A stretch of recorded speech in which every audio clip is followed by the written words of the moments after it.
Now in its second year, SMRRF is the hot ticket in 3D printing in the UK, and probably Europe actually.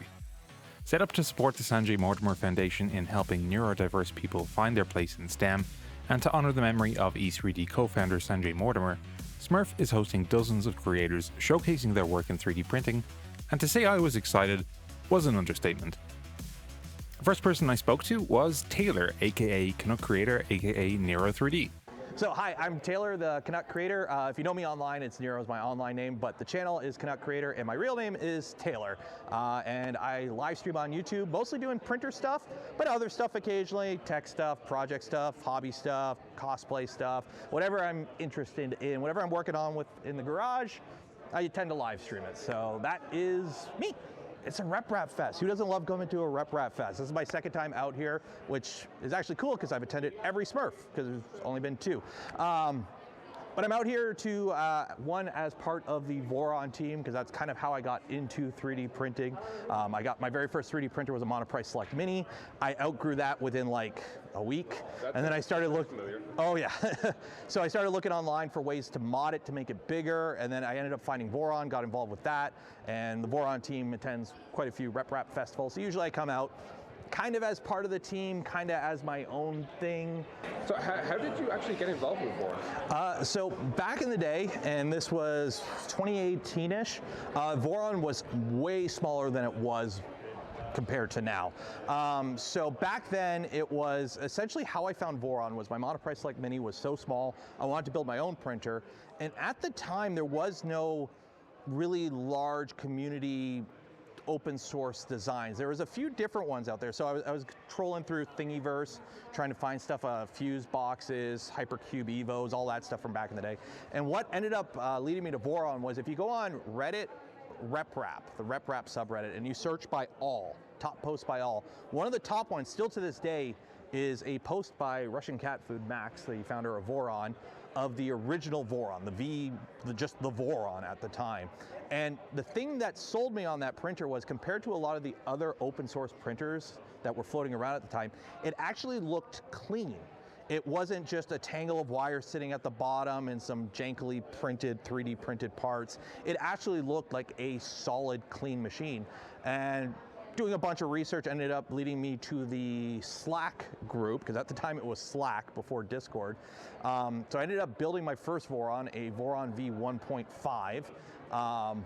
And then at the time, again, much smaller community. Basically, if you were kind of involved on the Slack and you built a printer and you were kind of a cool guy, they just kind of invited you to the Voron Owners Club at the time. There was no Voron team. It was a much smaller group. And I want to say I'm kind of grandfathered into the team, because I don't actually design much for Voron, especially nowadays. I've mostly been involved as a tester, beta testing stuff, and mostly just like providing input. My background is in injection molding, skilled trades by trade. So I did that for 7 or 8 years before moving on from that to what I currently do. So I do have a background in plastics and engineering and whatnot, but it's hands-on level. Like I'm not an engineer or anything like that, but I have hands-on knowledge from a lot of this stuff. So basically just kind of providing feedback, design ideas, and just kind of input with the team is how I got involved with that. And then eventually, as it grew, we moved from Slack, because Slack deletes stuff after like 3 days because the team was growing so big. We moved to Discord, and it just kind of grew from there. Actually, because the community around Voron has exploded. Like, yes. Massively. Yes. So could you say, what is your favorite Voron mod? So I don't really do a lot of mods on my printers. I tend to run most of my Voron stock.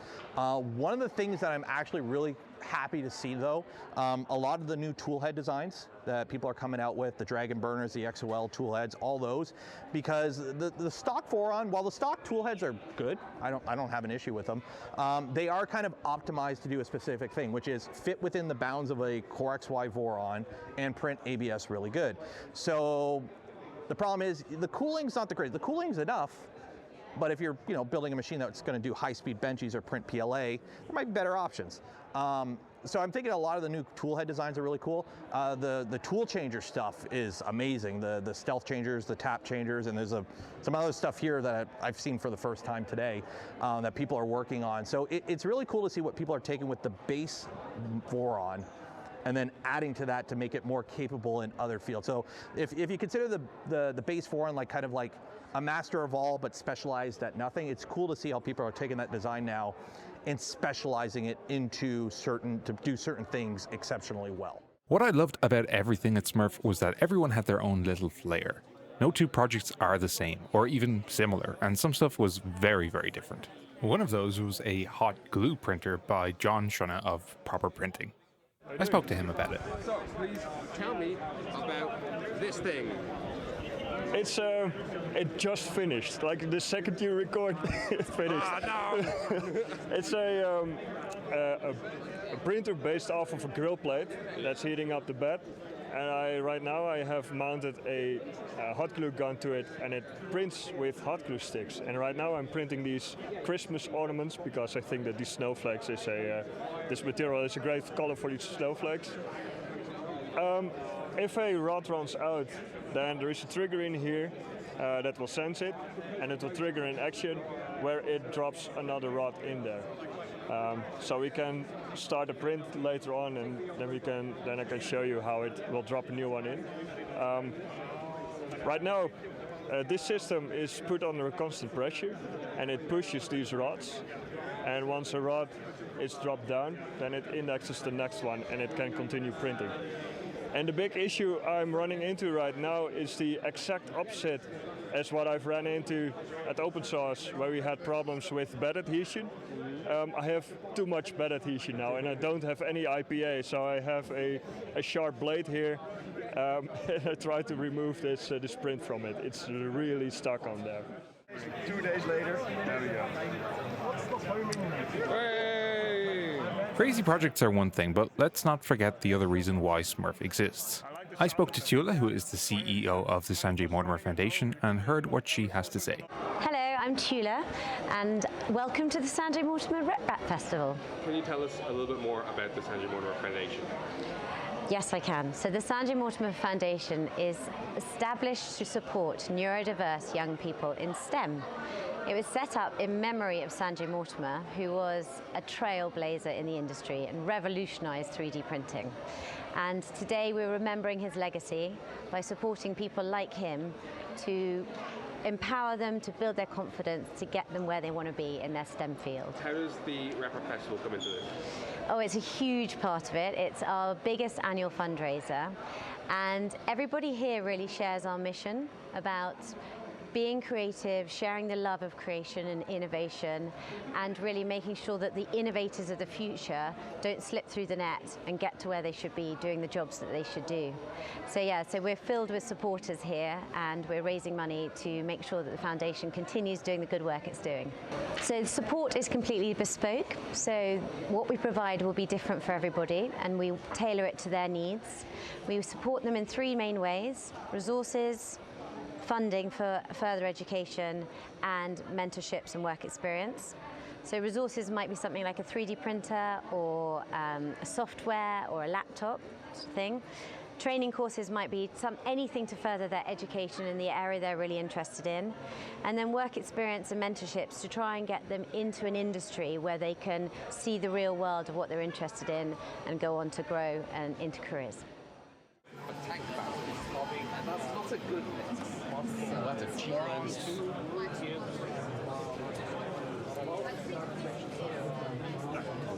I'm just going to get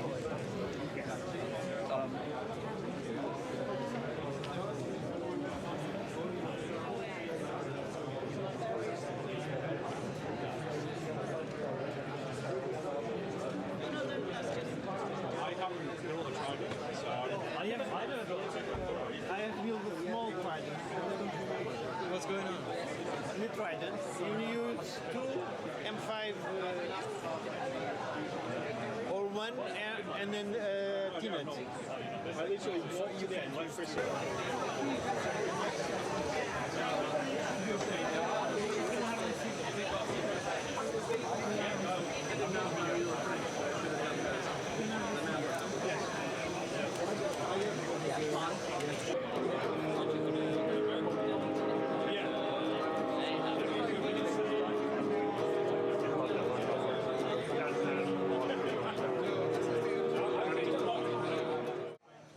I saw a lot of bigger names like Polymaker and BTT and bigger communities like Voron. But that wasn't really the forefront. This is a RepRap fair. This is all about the individual creators and the community, and I was very, very glad to meet many of those community members. I'm STLDenise. And I'm Natalie, 3D Print Bunny. And we have the Layered Connections artwork. And this is a community artwork project that we came up with together, and Natalie has designed the pieces. We have 2 different kinds of flowers, and we put the files on things so that people from around the 3D printing community could print one of these files and bring it to us at one of the 4 RepRap projects. We started out in Denver, and we collected a whole bunch of flowers there, and then we traveled them to the Midwest RepRap, and then finally to the East Coast one, which is now 3D Printopia. And we have about 500 flowers, I believe. 500, yeah. And each one is signed by the maker. The 3D printing community is such a strong community and such a positive community. And we just really wanted to do something to get everybody together, to get, to sort of, it's not about what printer you've got, it's not about what filament you've got. You can all sort of share together, get it all together as a large artwork, and then auction it off for the Sanjay Mortimer Foundation. The guitar is something that I designed for for SMRRF this year, and I was looking to try and do something a little bit different with the strings. Big music fan, really love the Gibson, the traditional Gibson guitars. It was a big challenge to get the strings, particularly at the top, and to keep the shape good. And I really like how it turned out. It took a long time. Hi, I'm Steve. I'm the creator of Hueforge, and I'm here at SMRRF just showing off what we've got now. I was just explaining to Yeah, first international trip, so I'm excited about it. You too. Yeah, I guess it's your first time here, yeah. So Hueforge is a tool that'll let you take any image and bring it into it. It will make a model for you, but more importantly, it'll show you how thin layers of filament will stack up in different colors. Like this face here with the metallic effect is just 2 colors. It's just black and white. And there's a bunch of things you can do with just black and white, but you can also add more colors to get more effects. And Hueforge will let you pick how you want to arrange those colors. By default, it's just from dark to light, but there are more sophisticated modes of some of what we're showing off here that will do multiple colors and multiple different heights and layers. You don't need an MMU or an AMS, though it is simpler to let it swap for you. But especially with one like this with 3 colors and only 2 swaps, it's really not that bad to do it. This was actually done on a Magneto X with no multi-material unit, just by hand. Hueforge also doesn't care what your material is. You can print in PETG, you can print in ABS, you can print in PLA, or even TPU. This one here is a TPU print. So as long as your printer can handle the filament, Hueforge can do the prediction for you, as long as you know how transparent that filament is. That's the one thing that Hueforge really needs to know to accurately predict what the result is going to be when it's done printing. When I first created Hueforge, it did mostly images like this zebra or the girl next to it, where they're all just dark to light luminance kind of images. It's still a very cool capability, but people want to do color accurate images. And so how Hueforge has evolved is to be much more responsive to the color of the source image. Through a variety of means, you can separate them by grayscale and color. You can separate it by different color families. And you can also do the new mode called Color Match that lets you set where the colors go vertically in one section, one color core, and then you can actually add your own filaments to the other side to do the actual coloring. So you're not limited to the colors you own when you're trying to set what height everything's at, but once it's all set, you can use the colors you have to actually make the final image. And that's definitely the most powerful mode in terms of color accuracy and making really making the source image and the final image look the same. My name's AJ. I'm the owner of Ajax 3D. I invented the TD1 for testing the transmission distance and color for the values that Hueforge needs to be able to accurately predict your Hueforge models. So TD1S was developed to streamline the process of adding your values into Hueforge that it needs to be able to do the accurate blending and prediction. And so Before TD1, that test was about a 45-minute print that you would then have to read and then input into Hueforge. So I developed TD1 to be able to streamline that process into about a 3-second check that directly integrates into Hueforge, so that all you have to do is put what brand of filament it is and what the name of that filament is, and then it adds in the color code and the TD value, so that you can then keep it there in your library and use it for your predictions going forward. Hi there, my name's Adam from Vector 3D, and I started Vector 3D like 4 or 5 years ago just to have fun with 3D printing. So let me run you through some of the fun things that I've done recently for SMRRF 2024. So these two tools here are manual heatset insert presses. So they're used for applying these small brass heatset inserts into your 3D printed parts for a more durable thread. So the way they work is you have a soldering iron mounted on the front, which gets hot, heats the tip, which heats the insert. You push down on it and it presses the insert into the part. So we have hardware kits available, and then you can 3D print all the parts yourself. The STLs are all included. We have a bunch of different grips, so whatever soldering iron you have, we can probably find a grip that suits your iron. And it's pretty reasonable in terms of like accessibility, reprintability, and assembly, all nice and easy. Full detailed assembly guide and all that kind of stuff.